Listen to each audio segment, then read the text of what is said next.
1.5 লাখ টাকা বেতন, 1.5 লাখ টাকা বেতনের লোক 15 কোটি টাকা দিয়ে বাড়ি করে কেমনে? 1.5 লাখ টাকার বেতনের লোক 15 কোটি টাকা দিয়ে বাড়ি করে। কিন্তু সিদ্দিক ভাই আমাকে একটা একটু সাহায্য করেন। ধরেন হারুন ভাই যা বলছেন তার সবই কি বানিয়ে বলছেন? আমি আসলে যখন অনুষ্ঠানটি চলছে আমাদের সাথে দর্শক, আমি একটু আবারও একটু দেখে বলি, আমাদের সাথে এই মুহূর্তে 7,000-এর বেশি দর্শক একসাথে অনুষ্ঠানটি দেখছেন। সেই 7,000 দর্শকদের মধ্যে যারা মানে আমি আমি আমি আমি পড়তে চেষ্টা করছি যাদের, তাদের সবাই এই দ্রব্যমূল্যের এই বৃদ্ধির কথা বলছেন। তারা কি সবাই আসলে বিএনপি করেন বা এনটি আওয়ামী লীগ, মানে তারা সবাই কি মিথ্যা কথা বলছেন?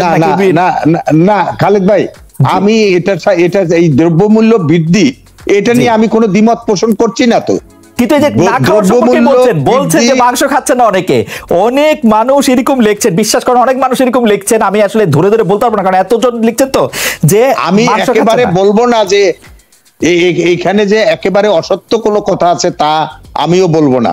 এরকম হইতেই পারে। 17 কোটি মানুষের দেশে এই দুরবস্থার মধ্যে, সারা পৃথিবীর এই দুরবস্থার মধ্যে কেউ যদি মাংস না খেতে পারে সেটা হইতে পারে। আমি এখানে কাউকে বলছি না যে কেউ মিথ্যা বলছে বা কেউ বানিয়ে বলছে। সমস্যা আছে, কিন্তু সমস্যার সমাধান কোথায় সেটা আমরা খুঁজে বের করছি এবং চেষ্টা করছি সমাধান করার জন্য। সেই জন্য জনগণ সবার সহযোগিতা লাগবে। কে কোথায় দুর্নীতি করছে ধরিয়ে দেন, ধরিয়ে দিলে আমরা সেটা বিচার করব। না না, কিন্তু সিদ্দিক ভাই এমনি কি সাদা চোখে এটা দেখা যায় না? আমরা কি যারা ক্ষমতায় রয়েছে, আওয়ামী লীগের মন্ত্রী, এমপি, আওয়ামী লীগের আমলে যারা সচিব ছিল, সাবস্টেন ইঞ্জিনিয়াররা, তারা সবাই আপনারা ব্যবসায়ী, 40 বছরের ব্যবসায়ী থেকে তারা বড়লোক হয়ে যায় নাই? এটাকে চোখে দেখা যায় না? আপনি কি দেখতে পাচ্ছেন না? অবশ্যই হয়েছে। এবং তারা 40 বছর আগে যা ছিল। না না, আপনি ব্যবসায়ীর বড়লোকের কথা বলছি না। না না, ব্যবসায়ীর বড়লোকের কথা আমি বলছি না। আমি বলছি আমলা, এমপি, মন্ত্রীরা তো কোনো প্রকাশ্য ব্যবসা করছে না। আপনার বড়লোক হওয়া ঠিক আছে, আপনি ব্যবসা করে বড়লোক হয়েছেন, তারাও যে বড়লোক হচ্ছে সেটা আপনি দেখতে পাচ্ছেন না। না, সবাই তো ইনকাম করে। তারপরে এখন আমলা যদি সেক্রেটারি, সিনিয়র সেক্রেটারি হয়ে রিটায়ার করে, তার তো একটা ইনকাম আছে। 1.5 লাখ টাকা বেতন, 1.5 লাখ টাকা বেতনের লোক 15 কোটি টাকা দিয়ে বাড়ি করে কেমনে? 1.5 লাখ টাকার বেতনের লোক 15 কোটি টাকা দিয়ে বাড়ি করে কেমনে? সেগুলো যদি কেউ অনৈতিক কাজ করে থাকে, সেগুলো আসছে সামনে, যেগুলো আসছে সেগুলোর বিচার হচ্ছে। সেটার জন্য তো সরকার সবসময় চেষ্টাই করে যাচ্ছে এগুলো কিভাবে বন্ধ করা যায়। তবে আমাদের দেশে যে দুর্নীতি নাই এই কথা তো বলা যাবে না। দুর্নীতি আছেই, এটা সবসময় ছিল, এখনো আছে। এবং যত অর্থনীতির আকার বড় হবে তত এটা বাড়তেও থাকবে। এক সময় গিয়ে না, একটু একটা সেকেন্ড, আইন কানুন যত রকমের ভাবে এই যে আমরা ডিজিটালাইজেশন করে যেভাবে মানুষের সাথে মানুষের ফেস টু ফেস দেখা না হয়, সেই চেষ্টাটা কিন্তু সরকার করে যাচ্ছি আমরা, যে যাতে যদি সামনাসামনি দেখা না হয়, সবকিছু অনলাইনে হয়, তাইলে এই জিনিসগুলো থেকে আমরা বের হয়ে আসতে পারবো। কিন্তু সেটার জন্য একটা সময় লাগবে। ওকে, আমি আপনাকে এই প্রশ্নটি একটু ছোট করে করি। আপনি রাজনৈতিক দলকে, মানে সেটা আওয়ামী লীগ হোক, বিএনপি হোক, তাদেরকে আপনার কথাই বলি যে আপনারা চাঁদা দেন কিনা? এই প্রশ্নটি ঘুরে ফিরে আসছে আবার, কারণ হচ্ছে যে দর্শকদের মধ্যে কেউ কেউ জানতে চাইছে যে প্রশ্নের উত্তরটি আপনার কাছ থেকে নেওয়া হলো। আমাকে বলছেন ব্যক্তিগতভাবে? জি জি সিদ্দিক ভাই, আমার জীবনে আমি কাউকে চাঁদা দেইনি। আপনি জীবনে না কোনো পলিটিশিয়ানকে, না কোনো চাঁদাবাজকে, আমার জীবনে কাউকে আমি চাঁদা দেইনি। নিচের চাঁদা আচ্ছা ঠিক আছে, আচ্ছা আমি একটু হারুন ভাইয়ের কাছে যাই। হারুন ভাই, ক্রয় ক্ষমতা নিয়ে আসলে অনেকগুলি কথা হয়েছে। আমি আসলে ব্যবসা বাণিজ্যে কনফ্লিক্ট অফ ইন্টারেস্ট নিয়ে একটা কথা বলতে চাই। আপনি কি এটি মনে করেন যে বাংলাদেশের কোনো মন্ত্রী, প্রধানমন্ত্রী, এমপিদের ব্যবসার সাথে বা ব্যবসায়ী কার্যক্রমের সাথে সরাসরি সংশ্লিষ্ট থাকা উচিত কি উচিত না? বিশেষ করে আমি যদি মন্ত্রী প্রধানমন্ত্রীদের কথা বলি, কারণ আমরা জানতাম যে বিএনপি যখন ক্ষমতায় ছিল, বিএনপির প্রধানমন্ত্রীর ছেলেরা, ভাই, তারা বিভিন্ন রকম ব্যবসার সঙ্গে ছিল। আওয়ামী লীগের প্রধানমন্ত্রী ব্যবসার সঙ্গে জড়িত কিনা আমি জানি না অবশ্য, কিন্তু তার মানে এই ব্যবসা বাণিজ্যের সঙ্গে জড়িত থাকা উচিত কি আপনি মনে করেন কিনা, বা এটার কোনো রেমেডি আছে কিনা? জনাব হারুন রশিদ। জি, আসলে ব্যবসা বাণিজ্য দোষের নয়, তবে দেখতে হবে যে আপনার ক্ষমতাসীন দলের যারা ব্যবসায়ী, তারা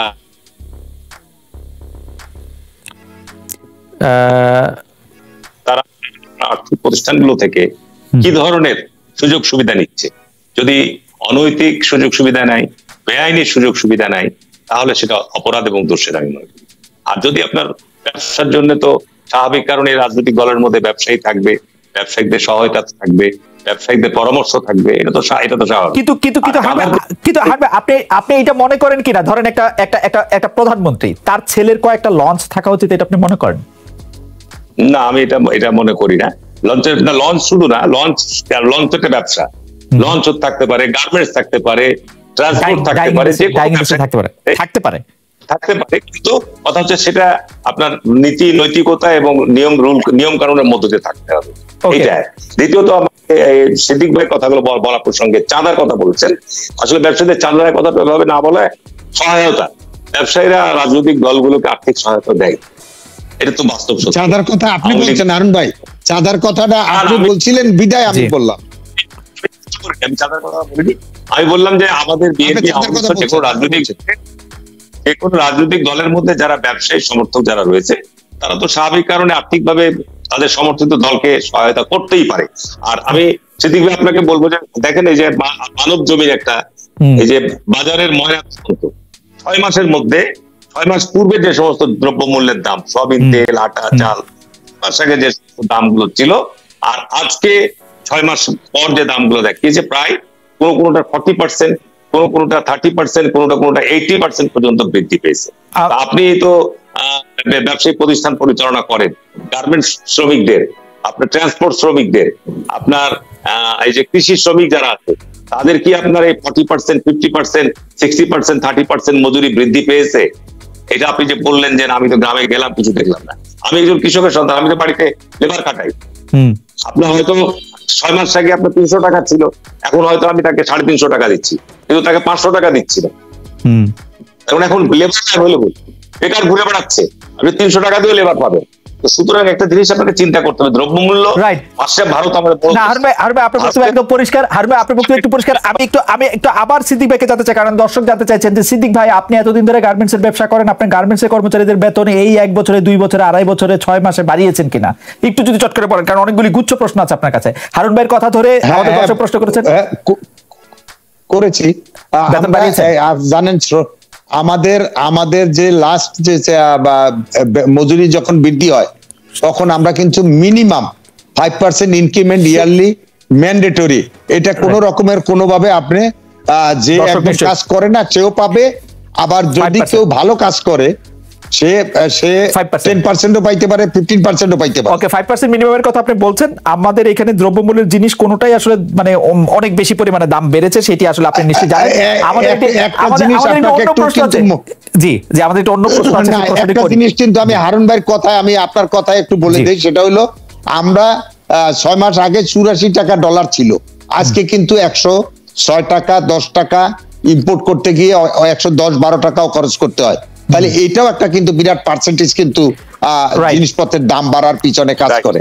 রাইট, কিন্তু এতদিন পর্যন্ত সেই ডলারের দামটা ধাপে ধাপে বাড়ানো হলে সেটা হয়তো এরকম করতো না, আপনারাই তো এটাকে আসলে একটা জায়গায় নিয়ে রেখেছিলেন। আমার প্রশ্ন অন্যটা, সেটা হচ্ছে যে আমরা করি নাই, সরকার করেছে ধাপে ধাপে, আমরা চেয়েছিলাম ধাপে ধাপে, আপনি নিজেও জানেন হয়তো, ধাপে ধাপে চেয়েছিলাম ধাপে ধাপে, কিন্তু সরকার চেয়েছিল যে কোনোভাবে যেন মূল্যস্ফীতি না হয়, সেই চেষ্টাটাই করেছিল, কিন্তু কখনো কেউ ভাবে নাই যে এই কোভিড হবে এবং ইউক্রেন রাশিয়া যুদ্ধ হবে। রাইট, আবার ইউক্রেন রাশিয়া যুদ্ধ হতে আসলে আমাদেরকে ভোগাচ্ছে। রাইট, এমনি একটু আসলে ভোগাচ্ছে, আর হওয়াতে একটু সুবিধাও হয়েছে, আপনারা একটু উছিলাও দিতে পারতেছেন। আমি যেই জিনিসটা, কোনো উছিলা না, এটা একেবারে সত্য, দুর্গ সত্য কথা। রাশিয়া ইউক্রেন যুদ্ধের জন্য আজকে আমাদের গার্মেন্টসও আমরা ঠিকমতো বিক্রি করতে পারছি না।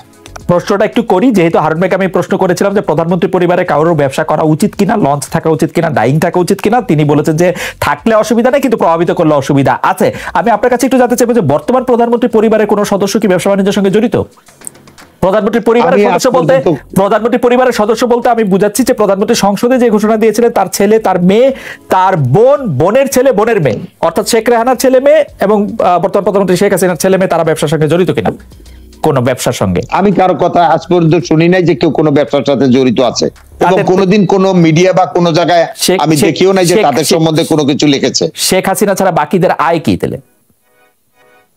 বাকিদের আয় তার ছেলে তো আপনার উপদেষ্টা, ছেলে বাদে না, সেটা অবৈধানিক উপদেষ্টা। অবৈতনিক উপাধি। হ্যাঁ, কিন্তু সে তো আমেরিকায় থাকে, সে তো ওখানে তার হয়তো কোনো কিছু থাকতে পারে। ওকে ওকে, মানে আমরা আসলে জানি না যে তাদের ব্যবসা আছে, মেয়ের তো আর কিছু নাই, আর মেয়ের তো আর কিছু নাই, মেয়ে তো বিয়ে দিয়েছেন। রাইট। ওকে ভাই, জি একটা গুরুত্বপূর্ণ বিষয় সিদ্দিক ভাই, নিশ্চয়ই আপনি যেটা বললেন, বাংলাদেশে বর্তমান 11তম পার্লামেন্ট চলমান। প্রথম থেকে 11তম পার্লামেন্টের মধ্যে আমার জানা মতে অতীতের কোন পার্লামেন্টে বর্তমান প্রধানমন্ত্রীর কতজন আত্মীয় ওই পার্লামেন্টের সদস্য আছে বলতে পারবেন? না, আত্মীয় থাকা তো অন্য কোনো প্রধানমন্ত্রী এত আত্মীয় স্বজন, আত্মীয় থাকা তো দোষের না, কিন্তু পার্লামেন্টে আত্মীয় থাকা তো দোষের না আজকে। এখন 300 পার্লামেন্টের মেম্বারের মধ্যে যদি 50-60 জনই আপনার প্রধানমন্ত্রী, তিনি মনে করলে 300 জনই তিনি মনে করলে 300 জনই নিবেন, তাহলে তো আপনার দেশটা তো কোথায় গিয়েছে আপনি চিন্তা করে দেখেন। তিনি মনে করলে 300 জনকে নিবেন, মানে না। তবে আমি মনে করি যে এই প্রশ্ন তোলার ক্ষেত্রে এটা উপযুক্ত। আমি মনে করি এই প্রশ্ন তোলার জন্য এটা উপযুক্ত প্ল্যাটফর্ম না। তবে বাংলাদেশের আওয়ামী লীগ যেভাবে চলছে, বিএনপি যেভাবে চলছে, সেখানে প্রধানমন্ত্রী বা দলীয় প্রধানরা যাকে মনে করেন তাকেই নমিনেশন দিবেন, তিনি পাশ করে আসলে তিনি আসলে এমপি হবেন, সেটা আত্মীয় হোক অনাত্মীয় হোক, সেটি আসলে বড় ব্যাপার না। আমরা আসছি আপনার কাছে জানাব হারুন ভাই। ব্যবসা প্রশ্ন নিয়ে আসলেন তো, ব্যবসা প্রশ্ন নিয়ে আসার জন্য তো এই প্রশ্নটা নিয়ে আসলাম। আচ্ছা ঠিক আছে, এমপিতে এত লাভজনক না হলে এমপিতে যাবে কেন আপনার? না যেতে পারতেন। আমি একটু হারুন ভাই আপনার কাছে একটু প্রশ্ন করতে চাই যে সেই কোভিডের সময় যেটিকে বলা হয়েছিল যে বাংলাদেশ আসলে লাখ লাখ মানুষের লাশ পড়ে থাকবে, ইউক্রেন যুদ্ধের সময় বলা হয়েছিল যে বাংলাদেশ পাকিস্তান বা শ্রীলঙ্কার মতো হয়ে যাবে, সেই জায়গায় আমরা দেখতে পাচ্ছি দক্ষিণ এশিয়ার অর্থনীতি, এমনকি কিছু কিছু ক্ষেত্রে ভারতের থেকে সংহত অবস্থা বাংলাদেশ আছে এবং দক্ষিণ এশিয়ার মধ্যে সবচেয়ে স্টেবল অবস্থায়, এরকম টালমাটাল অবস্থায় একটু স্টেবল অবস্থায় বাংলাদেশ আছে। তার জন্য সরকারকে আপনি ক্রেডিট দিবেন কিনা? না, ধন্যবাদ। আসলে আমরা যখন আপনার আন্তর্জাতিক বিশ্বে কোভিডের যে প্রভাব দেখলাম, এই উন্নত বিশ্বগুলোতে, আমেরিকা, ইউরোপে, চায়না, বিভিন্ন দেশে, আমরা উদ্বিগ্ন ছিলাম।